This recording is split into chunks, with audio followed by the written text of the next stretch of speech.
In this edition of Palm TV, we look at one of the Palm Jumeirah's flagship developments, Atlantis.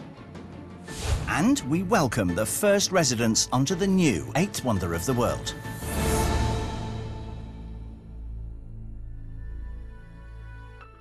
If anything can be called a mega resort, Atlantis the Palm is it. Coming in at a cost of $1.5 billion and boasting over 1,500 rooms, visitors to this world-class resort will be able to enjoy spectacular sights, including suites that have curtains opening up to marine tanks, with over 65,000 species of fish. It's one of the rare places you can truly have breakfast with the sharks. As the name suggests, the design of the entire resort is themed around the ancient legend of the lost city of Atlantis.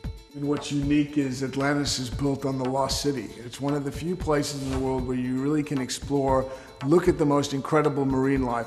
You're really able to go scuba diving without getting wet and seeing the underworld of the water like no other place on Earth.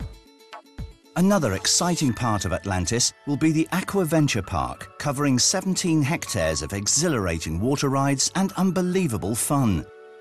The centerpiece of this will be the Leap of Faith, a near-vertical slide over 27 meters in length that descends through a tank full of sharks.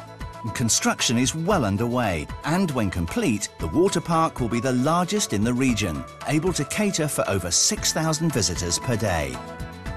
There's 7 other rides that are just really exhilarating and fun that you got to be there personally to enjoy. So I think it's what's unique about it is adults get to enjoy themselves and can be kids for a day, and kids really just get to be wowed and have a full day of fun and excitement. Overseeing this massive construction is owner Sol Kersner, with over 30 years' experience creating resorts across the world, such as Atlantis Paradise Island in the Bahamas. That very fine line that you've got there. Yeah. Sol pays great attention to every detail of the project, and there are a number of exciting announcements to look forward to in the future. Atlantis has an incredible lineup of culinary experiences. We're going to be home to over 15 restaurants within the resort. We've also added to that some wonderful celebrity chefs. So you're going to have the like of Nobu, Michelle Rostang, Giorgio Locatelli. I mean, it's something that I think we will be the leader in Dubai as far as a culinary experience.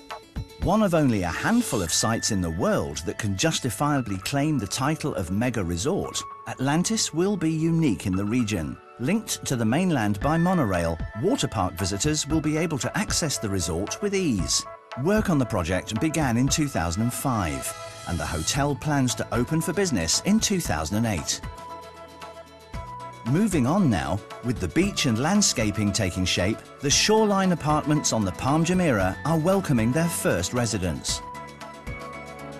After a staggering 25 million man-hours of construction, 500,000 cubic meters of concrete and 220 kilometers of piles, Nakheel has invited owners to inspect their Shoreline Apartments. A process that involves numerous checks, beginning with the project management team. Okay, so really by the time we've finished painting and installed the torchères, all we've got left is the timber handrail at this point. Michael Horrigan has overseen the Shoreline Apartments as project manager. After 3 years of hard work, he's making last-minute checks before handing over one of the clubhouses to Nakheel. The handover process is essentially a quality assurance program.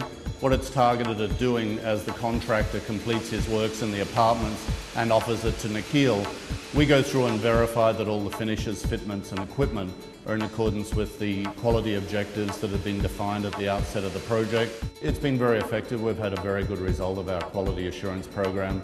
And the handover is making excellent progress, with more than 1,260 properties handed over as of the 1st of April 2007. Well, I think for me this has been one of the most incredible transformations at Shoreline Apartments. The beach where we are today for a long time was our main construction access road, was the area where all of our site buildings were, the workers' amenities. It was a pretty hard-working area for a very long time. Now when you see the beach transformation taking place with the 5 clubhouses being completed, the palm trees going in, it really is turning into a very beautiful place. We'll have 1.5 kilometres of white sand beach running the length of the trunk from the arrival end to the village centre marina at the top, and the residents will have the opportunity along the concourse for jogging, for cycling, just the ability to enjoy what's an incredible view towards Burj Al Arab. And the response from residents has been tremendous. It was pretty exciting the first time, and today I'm completely blown over. This view, I don't think you ever get used to it. It's beautiful every time you come back home. I think it's absolutely incredible. The Shoreline Apartments were the first properties to be completed and handed over. At the same time as residents were moving in there, the first signature villas were also in the process of being handed over. This is a signature villa. We're just about ready to hand it over, doing some final commissioning. It's a Riviera floor plan with a Spanish exterior, with a traditional interior theme and kitchens, and a large pool. It's one of 800 options that a client could have. Every client has a beach, and with this one, it's our first view of the Burj Al Arab. David Coletti, project director for the Villa program, is responsible for 1,386 villas across the Palm Jumeirah. Like the Shoreline Apartments, the villas are rigorously tested before they are handed over to the owners. We spare no money or effort on making sure that every villa, as it's handed over, is certified to our standards. And that includes, overall program-wide, 70,000 tests on the mechanical and electrical systems, 70 on each villa, before we certify that the performance of the villa meets our standards. On our next edition of Palm TV, we take a dive into the Arabian Gulf to explore the underwater marine life surrounding the waters of the Palm Jumeirah. Join us then.